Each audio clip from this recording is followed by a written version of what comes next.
Hey there, I'm Michelle, and welcome to the Leadership Growth Lab, the podcast where we ditch the leadership fluff and get into what actually works.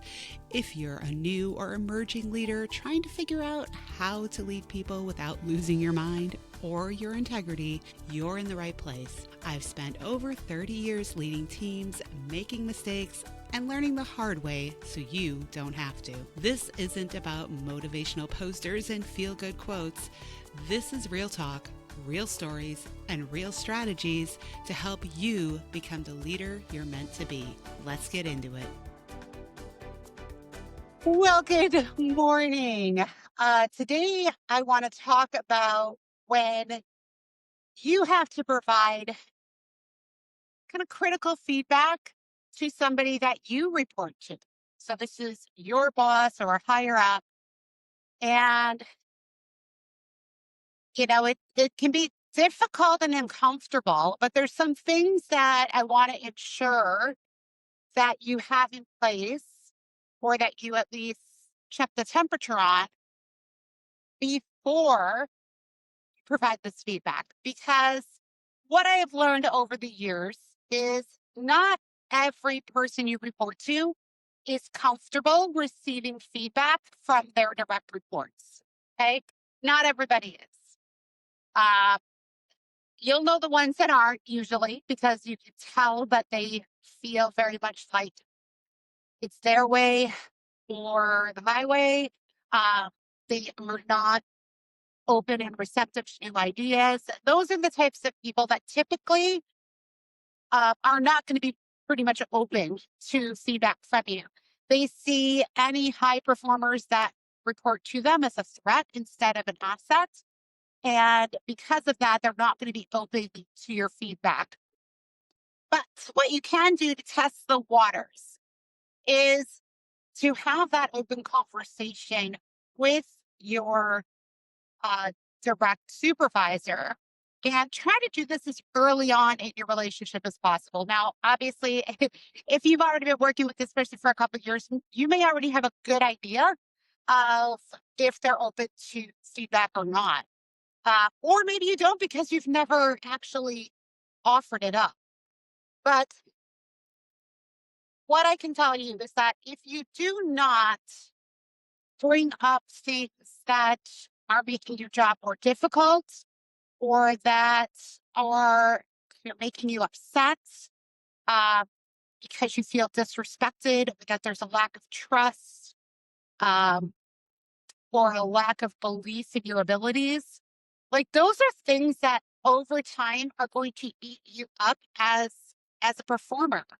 And you're going to ultimately start to shut down and pull back and not perform to the level that you are able to because you don't feel that your efforts really matter, that you're not trusted, and that, it goes a long way. Like you talk about recognition of good work, right? Well, this also goes hand in hand with that because a lot of times high performers want to feel that they are trusted, that they can be relied upon, that their direct supervisor sees them as an asset and somebody that they can rely on. Those are all really important things. So if you have to provide feedback to your supervisor, don't put that off if they've done something or acted in a way that has either maybe thrown a wrench into what you've been working on or has come off as a lack of trust. So what I can tell you is this is you want to talk to your supervisor and kind of test the waters and say, hey, I have a question about why you did X, Y, Z, as I'm trying to understand. That's a good baseline entry point. And what I can tell you is that if you are truly upset about something, like for instance, there have been times where I've been incredibly upset by actions taken. And the very first thing I need to do is to check my own emotions. It sometimes it's very easy to take things very personally especially when you're putting your heart and soul into something and you take a great deal of ownership, and then somebody displays behaviors, and then when I mean somebody, your direct supervisor displays behaviors that show that they don't trust you. And that shows that they don't have any faith in your abilities. That can be really upsetting. And it's hard not to take that personally. But oftentimes that has less to do with you as a person and more to do with them and their past experiences that they've had with direct reports. Sometimes it is a case of they've been burned a million times, so they have a really hard time letting go and trusting. At the same time, if you are somebody who takes a lot of ownership and they are constantly uh, going around and mingling in your affairs, so to speak, from their angle, they might be trying to be quote unquote helpful. But from your end of things, you're seeing as disrespectful, as a sign of distrust, of, in like a lack of belief in your ability. It's like you may even take it as they see you as incompetent. So it's important to get to uh manage your feelings on things first, to look internally, calm down. If you need to vent to somebody, try your best to vent up and not down. That is difficult in some situations because you maybe don't have an up that you can vent to, or try to vent equal. Find somebody that you can equally vent with. I found that venting to my spouse doesn't always work because uh, they get very, hackles up on the defense of me, which I appreciate, but it isn't helpful for my situation. So figure out how to get yourself into the right state of mind that you remove the emotional side of things and are able to address it in a very calm and professional manner. Um, the only option here is you cannot you cannot not address it. Like I said, if you let it simmer, it's going to fester and it's going to cause you to withdraw. It's going to cause you to not give your best effort anymore because you're going to see that, well, they're just going to trample over everything I do anyway. And you need to get to the bottom of why they're doing that and then work with them as a partner of, okay, how do we get to a point where you can trust me? How do we get up to a point of where I feel you have faith in my abilities? If you feel this way in the future, how can you approach it in a way that's more proactive instead of reactive? That's the conversation that you need to be able to sit down and have with your supervisor. You need to let them know how these actions are affecting your day to day work, how these actions are maybe affecting your team, and your output and your focus. You also do need to address on some level how this is making you feel as a professional. And you need to let them know that, I feel that you don't trust me. I feel that you're questioning my abilities. I feel that, on some level, you feel I'm incompetent. You hired me to do a job. Let me do that job.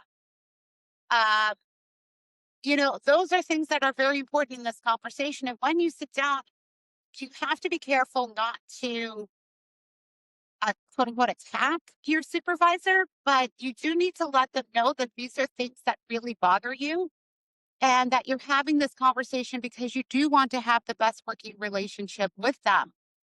That it's not so much criticism as it is seeking uh, an understanding amongst the two of you that you can then move forward from and have a better working relationship. So, setting some guidelines on like, this is how we're going to interact with each other. If the situation comes up in the future, could you do this? And again, it's a behavior. They're not going to change it overnight. Like you may have to have this conversation a few times, and then you may have to recognize them when they do make the change. So, but it is important to come at it as I am trying to ensure we have a really great relationship. And by letting you know that this upset me, that's part of that. Because if I didn't care about our working relationship, I wouldn't bring it to your attention. I would just swallow it, get frustrated, and move on. But that's not how I operate. I want to work through things. I don't want to have resentment. I want to have things out in the open and work together to have a great result because we are on the same team and we are trying to achieve the same goals. And let's do that as a partnership and work together. And here's the role that I need you to play in that. So, for some things it might be like, I need to feel supported by you. And they may let out some things too and say, I'm really nervous. And you can say, you know what, I am too. So let's work through that together. Let's collaborate. I think you and I are really talented people. And I think we can come up, like, we're smart girls. We can come up with a solution to this. Let's brainstorm. Let's not be reactive. Let's be proactive. Let's address this in a way that is going to get us the results that we want. And let's ensure that we have a really good post event meeting that we dive into all of these things. So it can be very uncomfortable to have these conversations. And I will say one of the things that I do when I do sit down and have one of these feedback conversations with a supervisor is the very first thing I say is that, I have to let you know that when you did XYZ or you took this action, it really upset me. And here's why. And sometimes you even can say, you know, I need to talk to you about something. I'm a little upset. And, you may not like some of the things I'm going to say, but I need to be transparent with you because I want us to be able to work together really well. When you come, when you address it in a way that says, "Hey, I'm working to have a great working relationship with you, and I'm recognizing that this really upset me, and I want to address it so that it doesn't continue to upset me." Most people do not want to upset their direct reports. Like, I don't want if I make somebody really upset, I feel bad. Now, if I hold them accountable for something and they get upset, that's a little different, but like that's expected. They're not gonna like always the critical feedback I have. But if I am overstepping or I am exhibiting a behavior that maybe isn't like for instance, if I vent down, okay, that puts them in an awkward position. And I know that. And sometimes, but I'm human, and sometimes I make that mistake. And I vent about a situation, but then that puts them in the middle. And I don't want to do that because that's not appropriate. So I need to check myself and ensure that I am not venting down. I need to find somebody to vent to that is either outside my department or on equal standing with me, somebody that I can confide in that doesn't report to me and isn't interest, uh, intricately involved with the situation. So, and I know if that direct report gives me feedback that they don't like this, then I need to stop that behavior. And I will apologize for it. Even before they address it, I will go to them and say, listen, I'm sorry. Thank you for being my sounding board. It wasn't really appropriate for me to do so, but I was very upset and needed to get that off my chest. In the future, I'm not going to try to bring you into that because that's inappropriate. Uh, It does, in some regards, build trust amongst direct reports, but again, it's not appropriate. You want, again, address things with people who are at the equal level with you and vent that way, horizontally, instead of venting down. So, those are my tips for providing feedback to somebody you report to. Where have you struggled with this? What successes have you had? Um, do you have a situation or a story, a juicy one, where it went well or one that maybe went terribly? How do you handle the anxiety and stress around that? I'd love to keep this conversation going. Make sure you put a question in the comments because this is an environment for us as leaders to share, to grow, and to learn from each other. I look forward to catching up with you in the next episode. See you next time. All right, that's a wrap for today's episode of the Leadership Growth Lab. I hope you're walking away with at least one thing you can put into practice this week, because that's what it's all about: real growth, real progress. If you found this helpful, subscribe so you don't miss an episode, and share it with somebody who's navigating their own leadership journey. Remember, great leaders aren't born, they're built, and you're doing the work. I'll see you next time.